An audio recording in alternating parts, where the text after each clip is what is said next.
call the meeting to order. It is 1:01 now.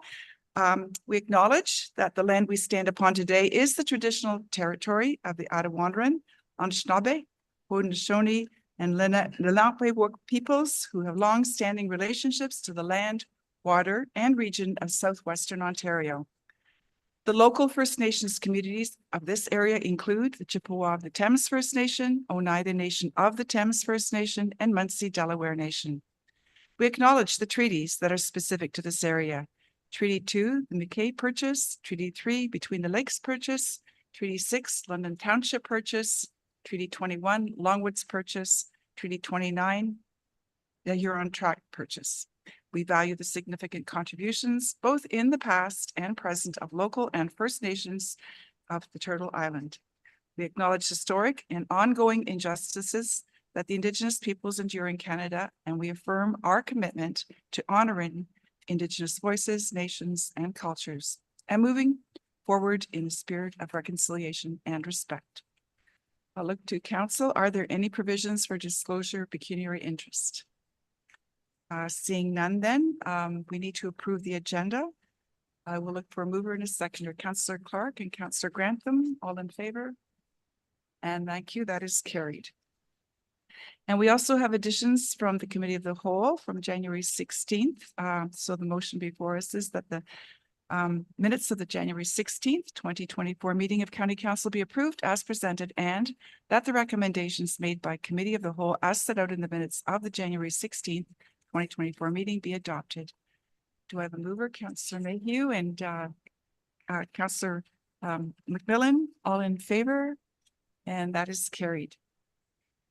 Is there any new business anyone would like to bring forward? Seeing none. Any inquiries? All right, notices of motion. None. Councillors, comments or other business? And we're 4 for 4 today. Okay, so now the motion before us is that the Committee of Whole convene at 1:03 p.m. And I have a mover, please. Councillor McGuire and Councillor Brennan, all in favor? And that is carried. Thank you. We don't have any delegations today. For reports under reports from county officers, B1 is a report on the financial outlook from our CEO, Bill Rayburn. Pass the floor to you. Thank you, Ina. The Budget Committee is comprised of Kathy, Ina, Sue, and Brian, and we've been doing a lot of work on getting ready for that presentation to you in March. A lot of great work. And I would say that over the course of that discussion this year, I probably asserted my opinions on what I see for the future more than any time in my 25 years here, because I just see so many things that are changing from my chair that are going to influence your future budgets. And so a lot of the things that we're talking about in terms of changes going forward are things that I was asked by the Budget Committee to warm you up to. Basically tell you where we are, where we're headed, and what we see on the ground, and to have a dialogue about why some of these changes are necessary. So I'm going to walk you through this agenda.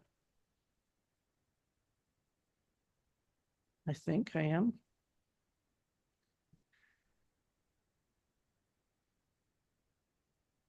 I'm just going to make this move, Greg, and then it'll pretend like I'm moving the slides. You guys will be doing it. So as I mentioned, I'm going to talk about where we are financially and give you a good overview of that. I'm going to talk about how we got here, what's changing, our financial picture, and then what we should do about the things that are changing, and then draw a conclusion for you.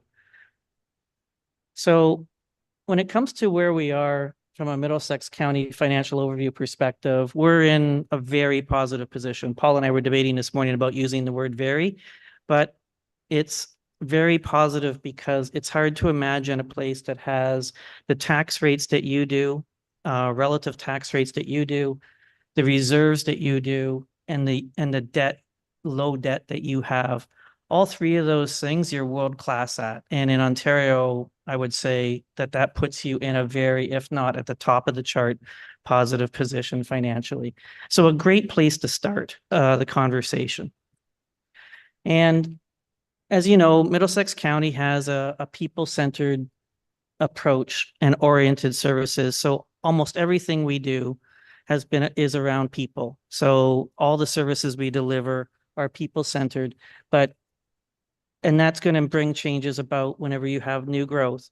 But what I'm saying is that you are in a solid financial footing now, in the past, and into the future.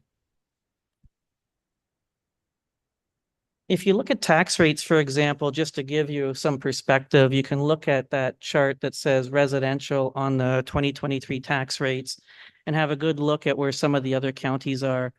You can see Middlesex County is at 0.3, and that's significantly lower than our comparators. Traditionally, our comparators are Huron and Elgin. Oxford is a different level of service because they have water and wastewater in their service and some other things that we don't have. But traditionally, our comparators are Lambton, Huron, and Elgin, and we're in a very strong position there. You can see Paul also added the item there, the stat about how much tax revenues we take per $100,000. And you can see that there's a huge difference between, for every $100,000 of assessed value, between us and our other comparators, there can be as much as $228 per every 100,000. That is a huge advantage compared to other places. Almost half again less than other comparators on our list. So from a tax rate perspective, it's pretty hard to argue with where we're at. And that has been a long time concern of this council in terms of their approach of keeping that tax rate low, and they've succeeded very, very well. Okay. So I don't think this is going to work, Greg. So how we got here, I mentioned council, and really a lot of this is just simply effective governance. I get asked this question all the time by my neighbors and by other CAOs from across the province. How have you kept your tax rate so low? And I point to this all the time. Council has been really quick to adopt modernization principles whenever we've recommended them and tried to keep ahead of the curve on trying to be as efficient as possible every time. And I can point to 80 projects that this council's done that have been, that you led, no one else, you were ahead of the pack on doing them, and that's helped you be efficient. The other thing is that a really core principle that councils have adopted successively in the last 25 years, and that's all the frame of reference I have, is focusing on our legislative services and focusing on those people-oriented services. So you have very rarely, I can't even tell you an example of when you have gone outside of your legislative services, but I can tell you, I can't count on two hands the number of times that gallery's been filled trying to convince council members to go outside of their legislative services. And consistently you've said, no, we get this money to deliver these services. We're going to deliver those to the best of our ability, and we're not going to go outside of our legislative services. That's rare. That is very rare for this region. It's very rare for Ontario for you to be that committed to doing your legislative services at the very best standard and not going outside of them. That is very rare and good for you. Efficient management, strategic partnerships. This is I think at one point in time, I did a presentation for council and I counted 32 different partnerships we have with other municipalities. So when I get a call from the CAO of Gray and they say, how have you kept your tax rate so low? The first thing I say is partnerships. Why do I say that? Because that's a lot harder to do if you're in Gray. You're up there at the end of that part of Western Ontario, and there's just not a lot of other governmental agencies to partner with. Here, I've got Elgin I can partner with, Huron I can partner with, Lambton I can partner with, City of London particularly. There was one time we had all up to 18 agreements with the City of London. Every single one of those was either a benefit to us or a significant benefit to us in terms of those partnerships. So every time, and feel free to ask me for my best example or even my worst example. I've got lots of them. Every time something changes, either legislatively or something else changes in terms of a need here, the first thing the team around this room thinks about is how can we partner with somebody to make a more efficient service? And that's even grown into partnering with our local municipalities on local service delivery in several areas. Constant review, it's something that council does. We're like today's agenda is a lot about constant review as well. Just looking and seeing that we have the right path. And that's a lot of the team have done that. You have an experienced team. The competitive advantage that I have is the team, because not very many people get to hire an experienced team and then work together with them for, almost everybody on the team I've worked with for at least 15 years at the senior level. And that's pretty incredible. You don't get that very often. You don't get that loyalty, or you don't get that longevity in the organization like you have. And then a flat and lean organizational structure, because you've spent on having some experienced team members and some senior folks. You don't necessarily need second in commands. And that has been an advantage. We have a very lean organizational structure by any standard. So governance and management have led you there. And then the final thing is the financial strategy of council, in my view, has consistently been small c conservative. And there's lots of reasons for that, but it has been a competitive advantage for us consistently over the last 25 years. There was a time period here when we were worried about residential attraction. Well, low tax rates and a whole bunch of other things help with residential attraction. They help in a whole pile of ways. Having high reserves was a financial strategy as well, waiting for sort of those rainy days, and some would argue it's raining now, and then avoidance of debt. So that's a very small c conservative approach to how we've managed finances here. And there hasn't been a time in my memory where we've wavered off of that approach. Okay. So let's take a look at just what's happening in other places. So I mentioned debt. Often I get asked about tax rates, and someone will say, well, what's your tax rate compared to municipality X? And I'll say, well, it's kind of a silly comparison, because sure, my tax rate might be better, but the fact I have virtually zero debt makes that number even more staggering, because you just don't have that same mortgage on your future that other municipalities have. And some municipalities in Ontario have taken advantage of the debt opportunity more than others, and it's gotten them into trouble. But we have to remember that often we just look at tax rates or how much assessment we have to look at our financial health. But the fact that you have virtually no debt here in a municipality this size is just extraordinary. And you really haven't had debt of any magnitude at all, peanuts, in the 25 years that I've been here. So I just don't want to lose sight of that, because it is a real factor. Okay, great. So what is changing? We'll go to the next slide here, and we'll just take a look at the major thing that I see from my chair that's changing are two things: population and demographics. Now you might say, Bill, everybody knows population's changing. It's not that big a deal. And these stories are in the paper. Everybody knows that it's changing, but it's changing in this area in a way that it's not changing in other areas. And we're going to talk about things from a demographic perspective. But if we just move to the next slide, you might even look at this slide and say, Bill, that's not a big deal. Look at it, it's only a few, like 10,000 people over a period of time. Here's the problem. That's a census number that was before COVID. That's a lagging indicator that has no, even that is a lot of growth when you think about it from a percentage position for the county of Middlesex. But we know on the ground that number is way off in terms of where things are now. And if we look ahead one more slide, we'll take a peek at what's happening when you were growing for a long time at 1.1% annual growth in terms of population. Very manageable. That's what I would call organized, really great managed annual growth of our population.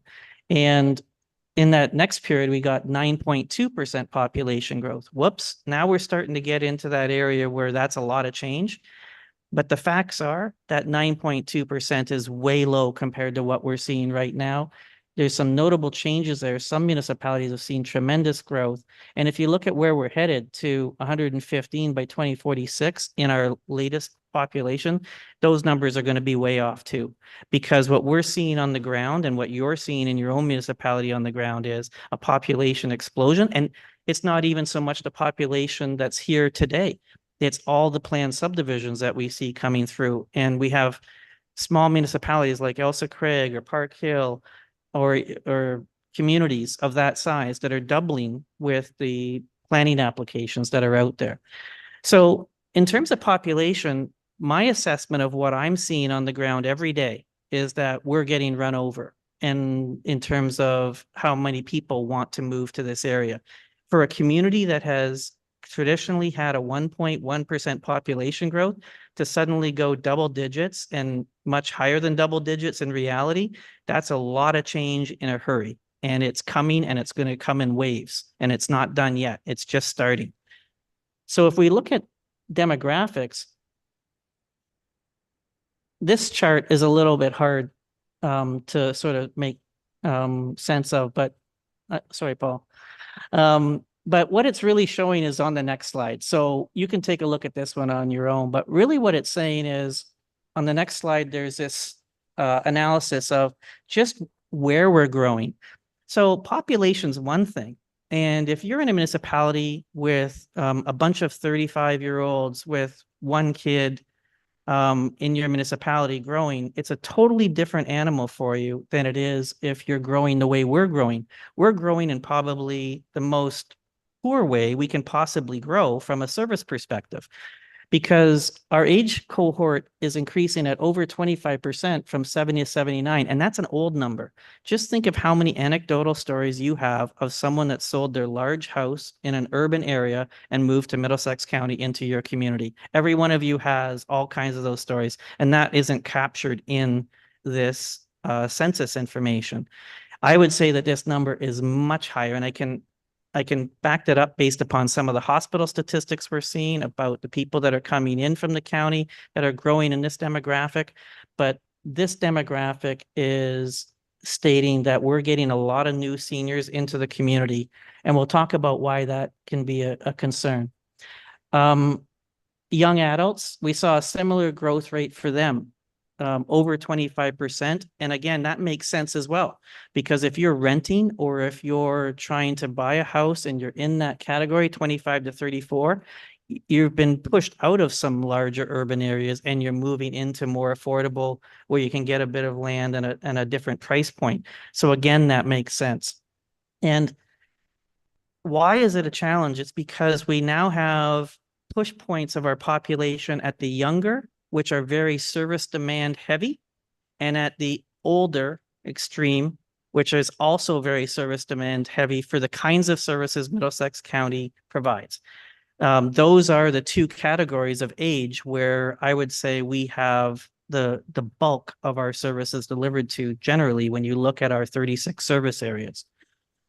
So demographically, we're changing quite a bit. Traditionally, before 2016, we were much different, a normal demographic curve, and a lot has changed in the last little while. And what I'm seeing from my chair is that it's going to change even more, especially on that older cohort. We're seeing a lot more people move to those big sort of mansion houses that are in our area that have a price point that where someone's selling in one area and moving to ours, and that is going to continue. So if we look one slide past this one, we can talk about how this change impacts upon us. So I mentioned about demographics. It often shows up for me in statistics, and statistics in the ambulance world are a blessing and a curse. I have way more statistics than anybody could imagine to look at in the ambulance world about what's happening to our population and how it's changing. Everything from, our contacts with younger folks that are having more complex types of interactions with our ambulance service to the folks at the other end of the demographic just coming in greater volumes. So look at this call demand. Since that 2021, it was already going at a crazy number. before 2021. And then you saw that in 2022, 2023, 2024, nothing's changed. This is a hockey stick that is hockey stick type graph that is not changing. I used to say, wouldn't it be great if we could just level off that hockey stick and go to a normal curve of growth in calls? Wouldn't that be great? And it just hasn't happened yet. We're still seeing this staggering growth in calls. And so another demographic test for our service is the Strathmere Lodge waitlist. We have one legislatively, you probably know this, legislatively we're required to have one home, nursing home, and that is Strathmere Lodge. And for a long time, we've been seeing this wait list consistently rise. And this chart certainly demonstrates that. Childcare spaces, again, at the bottom end of the age category, we're seeing childcare spaces becoming more and more in demand. And that also gets into our residential story, which we'll talk about in a little bit, but childcare is another one. I've said to you a few times, I think maybe it was the last group of council, whenever they were thinking about going outside their legislative responsibilities, look at these charts that I'm showing you about the stuff you're responsible for. If you have money that you want to spend on programs, we really should be creating more childcare spaces with it, or we should be putting another ambulance on the road, because all of these charts are showing that the service demand and the complexity of those service demands in Middlesex County is on a huge uptick. Even things like annual ridership talks a lot about what's happening with our two demographics that are growing. A really good chart here. I was talking to the leadership of this group this morning, and we're seeing new routes that have been added. Cindy can talk about that at some point today. But we're really seeing that the demand for this type of transit is growing in the county. And if you think about our demographic before, I used to say it was like 2 pickup trucks in every driveway type of county we had. And that's changing now. We're seeing young families that are relying upon this. We're seeing seniors that rely upon this. We're seeing a different type. So not only is the demand for our traditional services increasing, every single one of our traditional services, doesn't matter if we're talking about library, again, think about library and the dramatic impact of the young families and the seniors. That's Lindsay's bread and butter. That's who comes to the library. And when you see how we're growing in those two population areas, every single one, including social services, everything is growing because of that demographic shift. And this is an example of not only a service growing, it's where the demand for the service to be provided is so high because of the demographic shift. So let's take a look at our financial picture. I told you that our past history of finances and where we are currently is just amazing. It's something that everyone should be extremely proud of in the room. But there's a lot happening that I see as things I have to mention to you as challenges that we have to address. These are more forward-looking things, but this one, most of them are forward-looking things, but this one's happening in real time. We haven't seen a reassessment now for a little while. Most of you know that. And we've traditionally been reliant here on assessment growth. So our assessment growth we'll just take a look at the next slide. And our assessment growth traditionally in that 2016, 2018 has been growing at a fairly good clip. And then look at that, we fell off a cliff in 2021 and we haven't recovered anywhere close to where we were in terms of growth. And a lot of that has to do, well, most of it has to do, you might say, wow, that's pretty crazy because we're growing really, really fast. We're seeing all kinds of new things happen. But a lot of this has to do with the fact that we haven't had a reassessment. Now, okay, Bill, everybody hasn't had a reassessment. How does that hurt you? A failure to have a reassessment hurts the fastest growing municipalities more. Think about it. If you're not capturing all your new growth, which new buildings we're capturing, but the growth around that new building in a fast growing municipality, and your service requirements are going up because of the new population and the new demographics you have are going this way, and your assessments going the other way, that's a recipe for disaster. And that's something that's not sustainable over the long time. I mentioned earlier, you have great reserves. You've done an amazing job of having tax rate stabilization, all kinds of reserves. This is why it's raining. Your assessment growth in a growing municipality should not be doing this. It's almost like in the days of stagflation. It should never happen. But here we are. Our assessment growth is not rising at the same pace as our population growth and our service demand, and not anywhere close to where it was before. So if we look at the next slide, it won't surprise you that if you compare the last slide to what's happening with our tax rate change, when you get that demand for service, that's happening in land ambulance, it's happening at such a really high percentage, and your assessment's not rising at the rate it used to, you get what happened last year. You start having increases like we'd never seen. Look at those numbers back to 2010, 2012, 2014. Again, all of that can be managed in a 1.1% population growth era with steady assessment growth. You got the worst of both. You got a whole bunch of residential growth of people that are demanding services and needing services, and at the same time, you lost your assessment growth percentage at the exact same time, and that's the resulting chart. That's very predictable. And if it keeps going, that chart's going to keep looking like that. It needs to change. Okay. Now, I put this slide up because we often talk about assessment, but really assessment isn't just an assessment. And we'll talk about why that's the case. This is another problem I see, and I've been ringing the alarm bells. We have a report on is it C1? I don't know oh yeah, my glasses are here. It's C1. We have industrial assessment we're going to talk about. I've been ringing this alarm bell for you for a while. In fact, I got a call from one of the municipal councillors, and he said, Bill, our planning folks are talking about how we need more residential. And I said, of course, all of Ontario and Canada needs more residential. But taking industrial service land out of commission for more residential. And I went, whoa, that's crazy, because we need more industrial, way more than we need more residential. This is a terrible chart. If you were playing SimCity, a simulation of how to run a municipality, our Middlesex numbers here would be the worst. You would fail the game in probably 15 minutes or less, because you cannot survive on that kind of residential classification of assessment. 86% is way too high for a municipality that is this close to major industrial centers. That's wrong.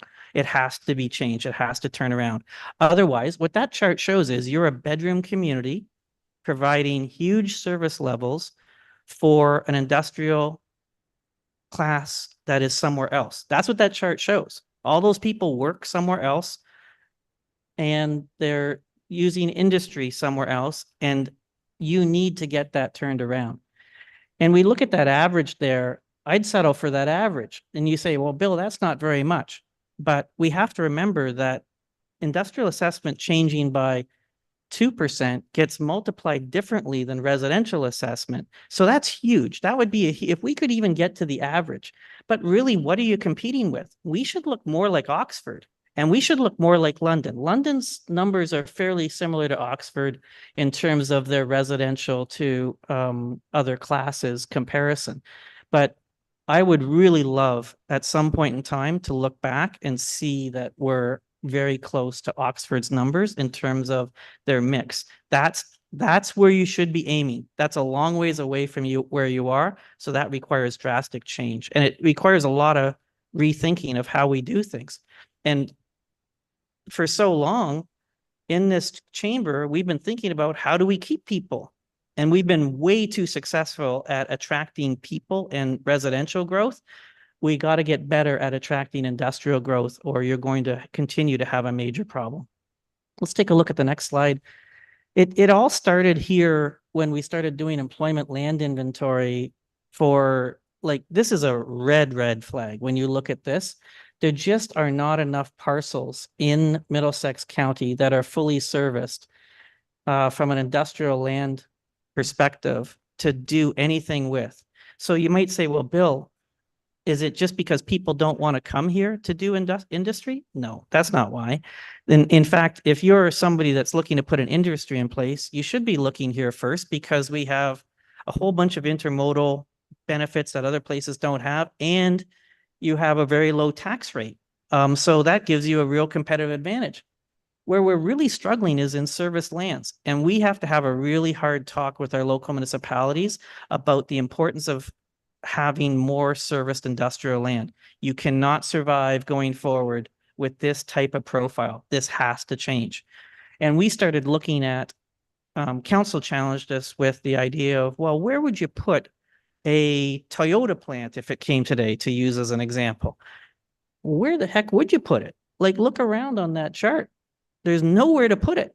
There's only really one spot. Like, we got the best engineering, the best planning, the best financial people we could in a room, and looked at the map of where we would put things.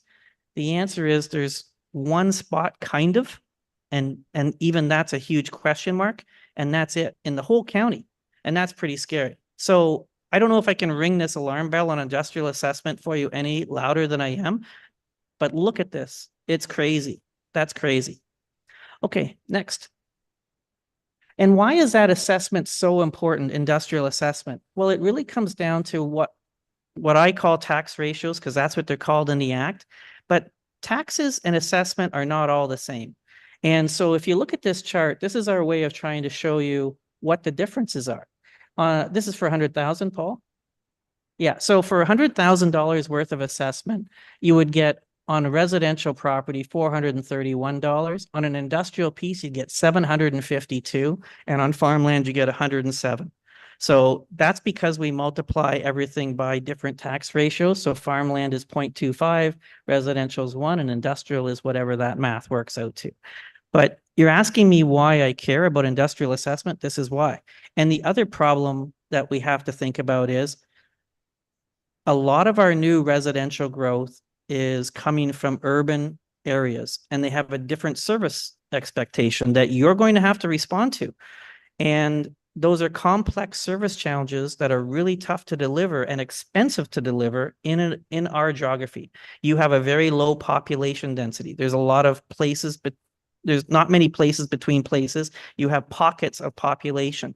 That makes running a transit system very, very expensive and very hard long-term without huge government subsidy. It makes a lot of things much more difficult. We have a huge benefit from the fact that technology and broadband has now become mainstream in Middlesex County to the point where we can deliver a lot of services efficiently through that system. But you need to get to a level of industrial assessment where you're not having to require as many services to provide to a plant X as you do for the same number of people that would be to equate to that assessment and that revenue. So that's why there's a lot of reasons why we should care about industrial assessment and should be changing our focus. But that chart really shows the math of why it's important. Okay, let's look forward at other challenges. Another challenge that may not be terribly obvious because we sort of look at things a little myopically in a small number of years. We often think of things in terms of council, and Chris does give you a larger capital plan, and we look at that. But we often talk more about the fact that the Nairn Bridge is getting done this year, or we talk more about what's happening today, construction times. It's just a big part of what we talk about. But we really need to look forward. And whenever I started looking in my chair, looking at the infrastructure demands going forward, it just screamed that we need some change. Because not only is growth happening, I can point to several projects this year that are completely related to growth. There's Glendon Drive, I can just keep going to the roundabout in Glendon Drive is a completely growth project. That's so much about the new population that we have compared to where we were just 4 years ago. And so not only do we have a problem with growth not paying for growth currently, it's coming out of the levy that everybody's paying for, not just growth related funding. We also have a problem with new infrastructure demands. And you might say, well, Bill, this is the first time you've talked to me about this. And it's in the history of the 25 years, it's the first time I've rang alarm bells about it. And because we're coming closer to these infrastructure replacement needs. And it's going to take a new mindset about how we deal with this infrastructure. We're going to have to think about it differently. Currently, we are in a position, and we have been for 25 years, where we're in such a great financial position, we almost always pay cash for something. You need a new car, you go pay cash for it because that's what great financial position we were in. When you look at this chart, it means you're going to have to use different tools because there's no way you're going to be able to get that through 2030 to 2040 period without using new tools. You're not going to be able to hit the taxpayer on the levy enough to collect enough money to get through that period. So we have to think now about those new tools and what they are and put them in place early. So why is that infrastructure? Maybe that's a problem, you might say, around council. Maybe we haven't looked after our infrastructure enough. That's not the case. The case is that our infrastructure is in extremely good shape. That bubble is happening across Ontario, and it has to do with when those things were constructed. If you think about the kinds of things that the county owns, a lot of bridges, a lot of major highways, a lot of the major construction that happened in this county happened after World War II. You look at the replacement cycle of that, of those particular structures, bam, there's where we're at. So it makes a lot of sense as to why we're hitting this infrastructure bubble in that 2030 category. And we need to do something, we need to do several things different to prepare for that day. So how do we prepare for it? Let's go one more slide and we'll start talking about some of the things we're already doing, what our response is. And this is a lot of what the budget committee wanted me to talk to you about. Number one, in terms of making sure you have great information and that the budget committee has as much information about our daily finances and our daily budget and our annual budget, we're starting earlier and we're increasing the level of detail. That's really important for all the budget committee members because we're digging deeper than we ever have before and we're taking more time to analyze all the transactions. And we're having more of the conversations like I'm trying to have with you today. I would say a good 60% maybe, Brian, of the conversations we had at the budget committee were really about philosophy and what we see with the crystal ball that we have of what's coming in the future. So that's one thing we're doing. That's going to continue to improve as we improve our processes. We're going to start earlier and have a budget to you. Frankly, we've been ready to deliver a budget to you for, probably a couple of weeks now, easily. But traditionally we do it in March. We're going to start gradually moving it forward and forward for you so you have better information. Debt strategy. As I mentioned, in my time here, I only remember one debenture, and that was for the new Strathmere Lodge, and it's almost done. So that's when I say we have virtually no debt. It's because it's so minuscule that it's hardly worth even mentioning. But we haven't used debt. And when you look back at that infrastructure chart about what's coming, you have to use debt. We're going to have to use debt as a financial tool. The budget committee will tell you, I said municipal economics at least 40 times during this budget year, because I'm a big fan of understanding municipal economics theory. And I have a belief that a user should pay for their portion of an asset that they use. So to give you a quick example, I'm going to use a bridge in Middlesex County for the next, well, I'm not, but my family is maybe going to use it for the next 80 years. That's the life cycle of a bridge. Well, I should pay in this year 1/80th of that cost, not all 80 years of that cost. And Chris, you got that look on your face like I said something. Oh, okay. Anytime I talk about bridges, he gets all excited. But so we really need to see that depreciation of the asset that's built spread out across the taxpayers that are using that asset. And it is extremely unfair, in my view, to do it the way we have predominantly done it, which is to say, okay, it's 2024, we need a new bridge.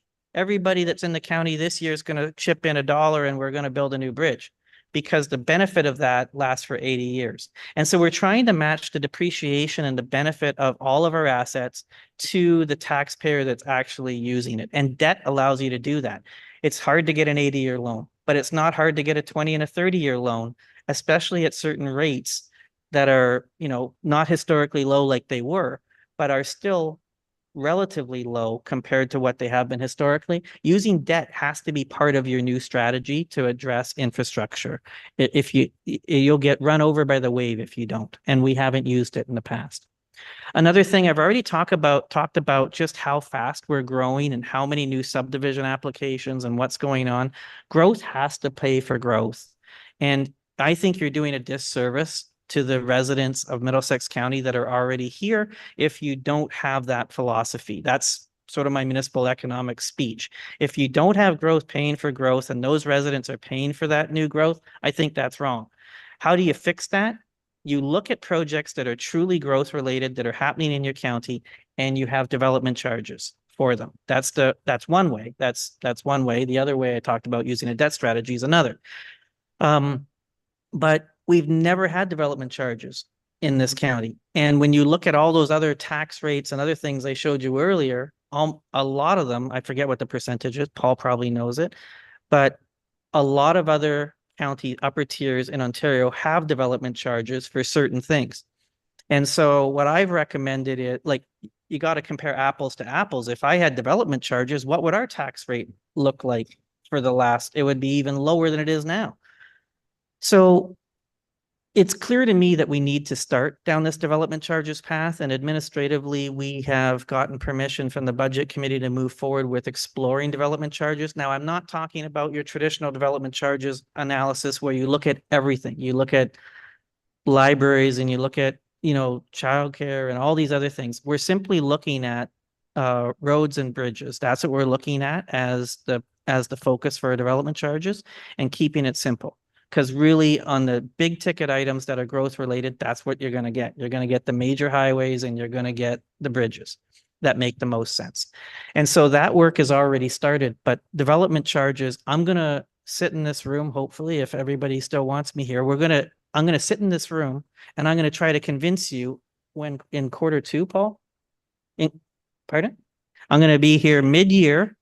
And I'm going to be trying to convince you to have development charges. And a lot of what I've shown you in this is why. You definitely are going to need them going forward. Okay. And then the other thing is, I've been thinking a lot about this for over a year, and that's really about how we do economic development. If you think about how we do economic development, it's a lot of it is small business, which is great because that's how you get large business. No complaints. But a lot of what we did before was also about residential attraction. And there's been council members around this table that would argue that keeping tax rates low is economic development, because it is. Like, there's a clear advantage if you look at it. But we really need to change our economic development focus to move away from the strategy we have now and start focusing on how do we get more industrial and how do we get more large commercial. Those are the two things that we need to focus on. And like I said to you earlier, it's not that long ago that Kara was doing residential attraction workshops in many of our communities. Wow, did we do a great job at that? But now we need to focus on industrial and commercial. And one of the ways that I think that should happen, part of the challenge we have is that we have a two-tier economic development system in many ways. There's a lower tier and an upper tier economic development system. Over the past year, I've been thinking a lot about how that needs to come together and look at developing an economic development corporation. So I've tasked Kara with putting together a group that looks at what that model should look like. And when are we coming back with that report? In the next month. So I'm talking about turning how we do that on its ear, like spinning it right upside down and looking at it completely differently, because we just can't afford to keep doing it the way we're doing.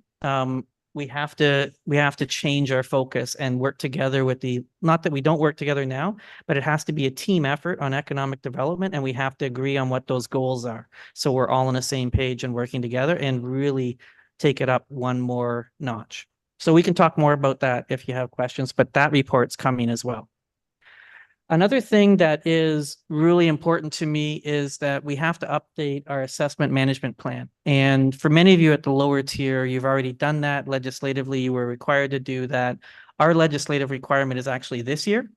And so I think we've done a really good job of, in past councils, making you aware of where we are from an asset management place for roads and bridges.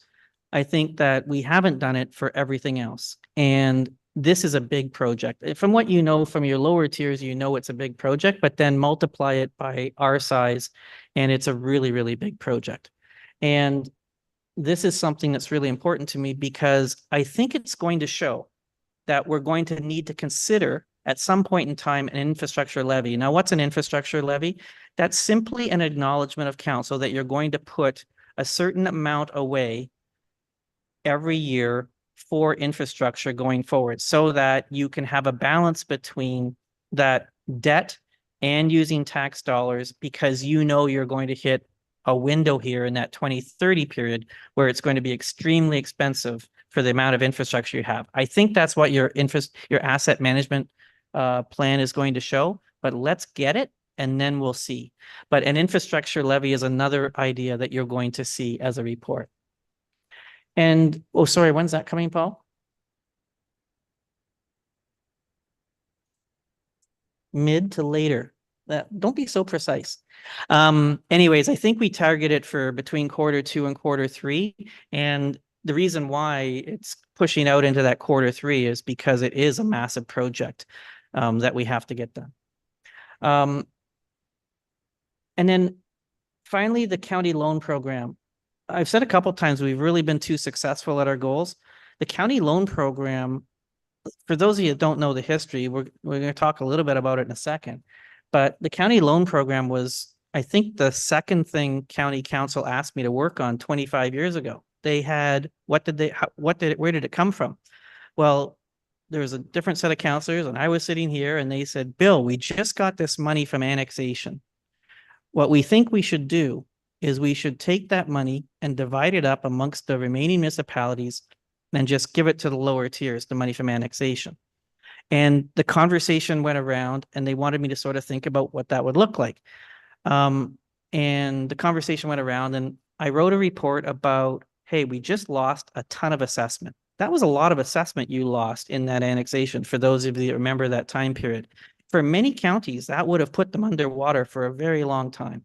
And I said, we have to figure out a way to get that assessment back, that residential assessment back, or any assessment back. And why don't we use this money in a way that it's non-depleting, where we would use it as a loan to help lower the cost of infrastructure development in municipalities. And we were extremely successful with this program in terms of developing new assessment in the county. It took a little bit, but we were helped by some 1/3, 1/3, 1/3 programs federally, where our money helped lower the cost for the municipality of doing some big projects that they wouldn't have been able to do on their own. And what a catalyst for getting back our assessment. It was, I forget, at one point in time, it was either 5 or 6 years, I remember, when we had recaptured our lost assessment. That's incredible, because at the time they were predicting it might be 15 to 20 years before we capture what we lost in that assessment. And this was a real catalyst for change. We have to support, and this next report I'm going to give you is really about how are we going to shift our focus of that infrastructure fund towards going after some industrial as opposed to residential. Okay, what else we got? So I guess in summary, you're in a fantastic spot, but I've already said that if you want to stay in a fantastic spot, you have to rethink what's coming ahead. And we're out in front of what's coming ahead enough that a few changes that we're going to talk about over the next couple of quarters can really vault you to even greater success beyond what you've already had into the future. And we're going to have to use some new tools to get there. We're going to have to use some new philosophies to get there. But if we use those tools that are coming to you, I think we're going to still be leaders of the pack whenever we look back on this 15 years from now. And I think the budget committee believes that as well. Okay, Ina, I think that's it. I'll answer any questions. Okay, there's a lot to digest there, a lot of content. I'll look to the members of council to ask questions. So we want to start it off.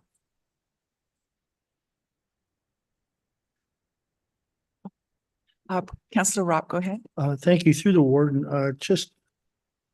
we talked about this at the budget committee a lot, this type of thinking, but we felt that the numbers shouldn't come before council before you heard some of the reasoning for, because there is a change in the numbers and the way it's done.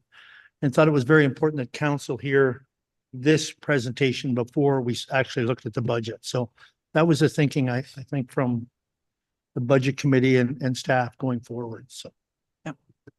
That's good context, and I guess it positions the conversation that we were having and that our CAO is suggesting we need to have going forward. So anything else in terms of questions on the presentation? Councillor Mayhew? Thank you very much, Madam Warden. Bill, what about greenhouse operations? Are they taxed at an industrial level or agricultural level? What is the classification of that? Yeah, so I'll share with you the impact ruling on greenhouse operations. And so my answer is it depends. It's definitely not at the industrial, and I'll show you sort of their ruling on it. It came out a little while ago, and they constantly review it too, because greenhouses from our day, Alan, are not greenhouses from today, as you know. And so they're constantly evaluating that. There's it's really important for Middlesex County to know the answer to that question, as you're probably going to point out. Yeah. Okay. Thank you very much. Madam Warden, thank you. Anyone else? I don't see any hands. We do have a motion before us that the 2024 financial outlook report be received for information. If I could have a mover, please. Councillor Burkhart-Jessen and Councillor Grantham, all in favor? And that is carried. We have another report from the CAO, the Middlesex County Industrial Assessment. And I'll turn the floor back over to you, Bill. I sounded a little bit like a broken record today about industrial assessment, but I won't repeat myself on where we are from an industrial assessment perspective to keep this moving along. But the chart that I had up there around employment lands is something that I think everybody, I would appreciate it if you also took that back to your lower tier and talked about, because I think it's important for council members to also talk about this at their local, because I can't change the level of service land locally. Only those local municipalities can. And I've also talked about the importance of doing things differently whenever we have new challenges.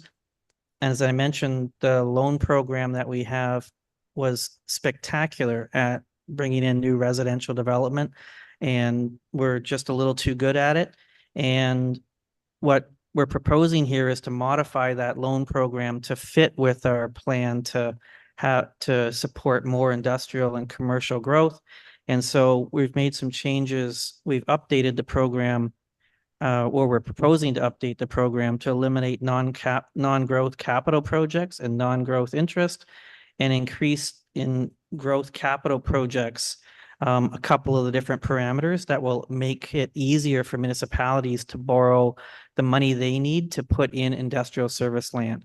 I think Cindy and Paul and Chris and a lot of people here, including myself, have been consulting with your lower tier municipalities, the leadership in those municipalities, for a while on what it would take, what would be helpful to them. And there was a long time where getting interest back from a loan, or not having to pay interest on a loan, wasn't that big a deal because interest rates were so low. It's really important with some of the big projects that are coming to, and what's happened with interest rates, to look at how we can help these lower tier municipalities with this loan program again. And we think that if we can do this, it will really help us start to assemble some industrial land. And so that's what item number 2 is about. And then we also have to look at what's happening provincially and federally. And there's programs that are out there that would dovetail nicely into this type of loan program if we made these changes. And any impetus we can give to the lower tier municipalities to urge them to go in this direction, we should give it. And that's exactly what this change to the program is trying to do. Paul, what did I forget?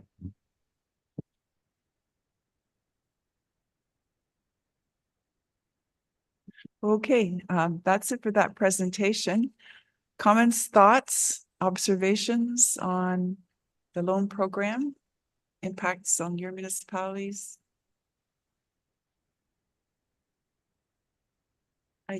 Councillor Burkhart Jessen. Thank you. Through the warden, it's not really a question, it's just a comment. I do think that this is a long time in coming and looking at the loan program differently.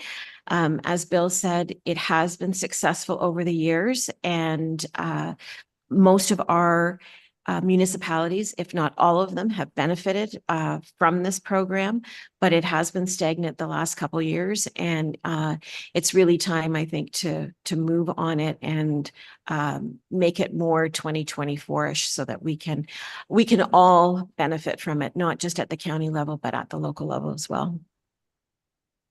Thank you for that. Yeah, I was just going to comment. I agree. The infrastructure pieces and the importance of having that and being ready to move on things. And I mean, we can apply for monies from other sources, but to the extent that we can work together to facilitate that and say we've got skin in the game too, I think that's just a win-win for everyone. So we do have a motion before us. Then if no one else has, oh, I see another hand. Go ahead, Councillor Robb. Oh, no. Oh, I was just hoping. All right.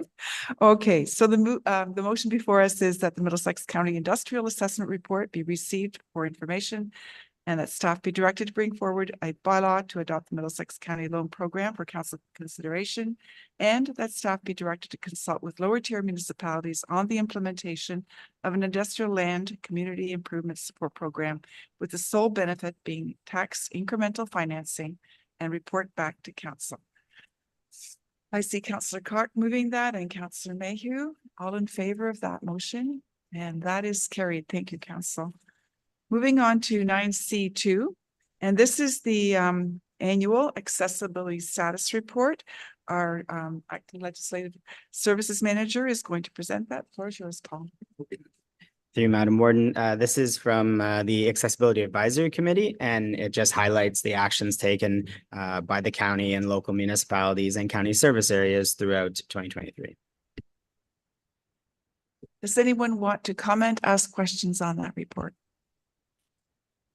Seeing no hands, the motion before us is that the 2023 Joint Annual Accessibility Status Report be approved and posted on the county website. Councillor McMillan is moving it, and a seconder, Councillor Grantham, all in favor? And that is carried. Thank you.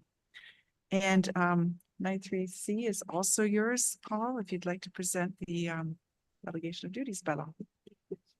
Through you, Madam Warden, the entire team worked together to modernize and consolidate the existing delegations into one bylaw for council consideration. It's just continuation of administrative optimization. And there's two items for specific reference that deviate from what was there before, and that's items 18J and items 18K. It's further streamlining to the planning process. However, because it is a deviation from past practice, we wanted to point that out. And if there was specifics to it, Dirk could speak to that as well. And thank you for that report. So, any questions on this document? Well, we don't see any hands. There is a motion before us, and that is that the delegation of duties report be received for information, and that staff be directed to bring forward a delegation of duties bylaw for council consideration. If I could have a mover, please, and a seconder, Councillor Burkhart Jessen and Councillor Brennan, all in favor? And that is carried. Thank you. The final report, I think from you, Paul, is the procedural bylaw report. You could present that. Through you, Madam Warden, there's two changes to this, typographical changes to go through more in line with our Rainbow Registered terminology, and then also to clarify one component pertaining to planning applications to prohibit delegations at the county level, because those should be done as part of the statutory process going through the lower tier level. Thank you for that. Comments, questions?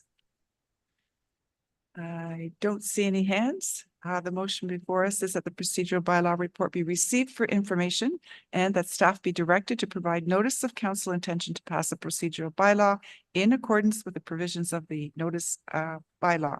And that staff be directed to bring forward a procedural bylaw for council consideration. Mover, please, Councillor Robb, Councillor Grantham, all in favor? And that's carried. Thank you, Council.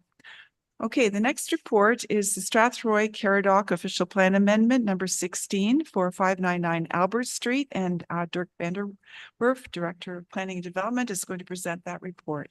Floor is yours, Dirk. All right, thank you. Through the warden. As noted, this is 599 Albert Street, and of course, it's the lands, the county used to own these lands. If you've been to Strathmere Lodge, it's the property right in front of it, on the county road.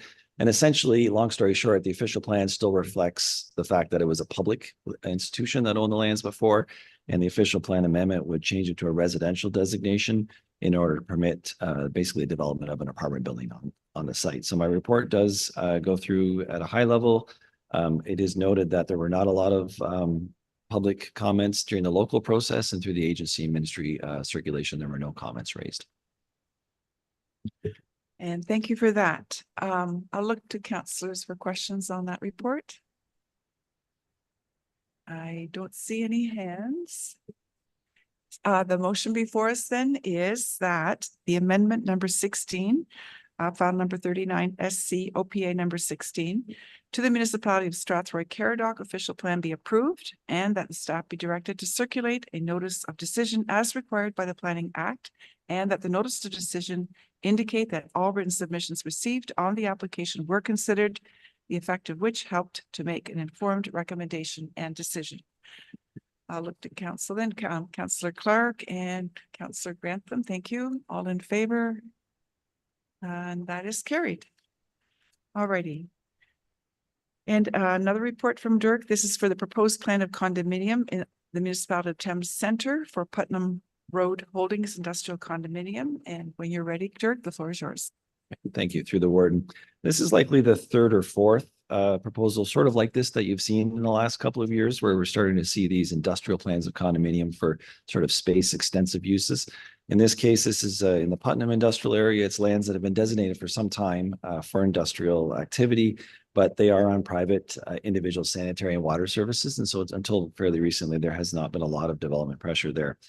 We did, my report goes over the sort of policy context. We did do an agency and ministry circulation, and there are draft plan conditions attached to the document that would satisfy the municipality, the Ministry of Transportation, because it backs on the 401, the county engineer, and also the Upper Thames River Conservation Authority. So with those conditions in place, I do believe it's good planning and would recommend approval.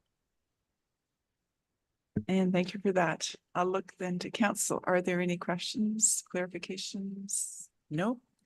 Okay, and then that case, the motion before us is that the proposed plan of condominium be granted draft plan approval subject to conditions, and that a notice of decision be circulated as required by the Planning Act, and that the notice of decision indicate that all written submissions were received on the application, were considered, the effect of which helped to make an informed recommendation and decision. Do I have a mover, please, and a seconder? Councillor McMillan and Councillor Grantham. Thank you. All in favor? And that is carried. Okay, we're moving on now to correspondence and information items.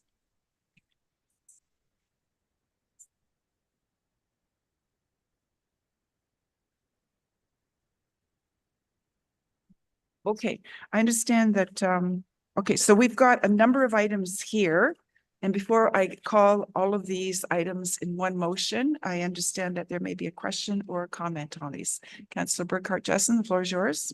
Thank you. And through the warden, this is with regards to item 9.D.23, and it's the letter from AORS asking for support for their municipal equipment operator course and skills development fund. And I believe that the motion was passed at Thames Centre.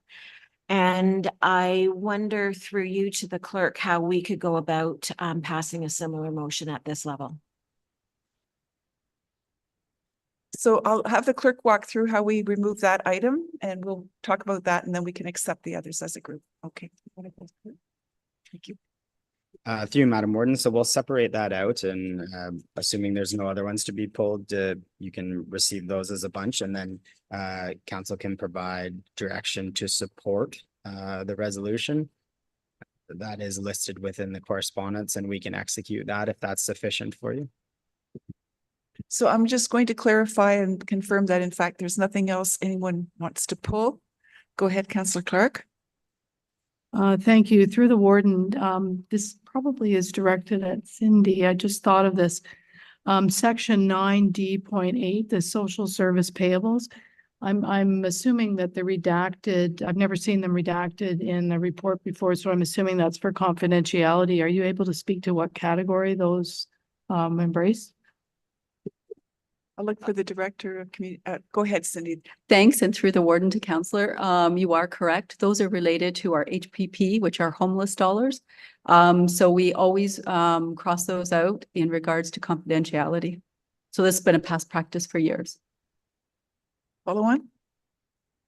Sorry, as a follow-up. So one is 118,000. So I was assuming these were for individuals, but that would be significant for an individual. So can you give me a bit more on that?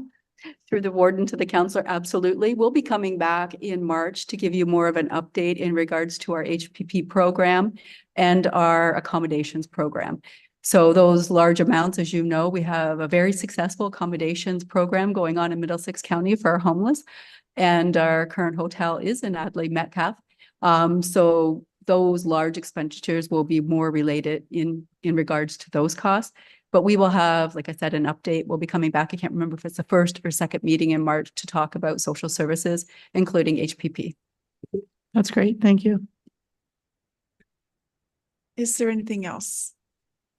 I see no hands. So with respect to item 9D23, I'm going to make the assumption that Councillor Burkhart Justin will move that we support the actions as described in the letter. Do I have a seconder for that? Councillor McMillan? And I call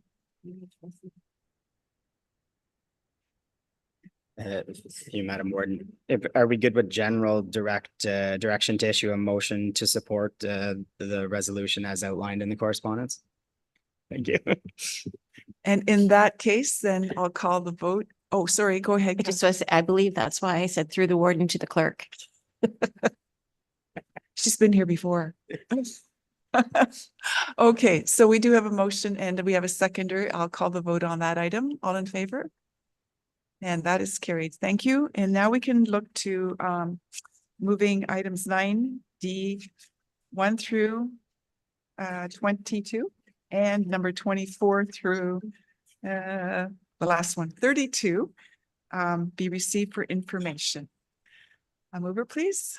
And Councillor Grantham and Councillor Clark, thank you very much. All in favor? And that is carried. Okay, that takes us to the closed session.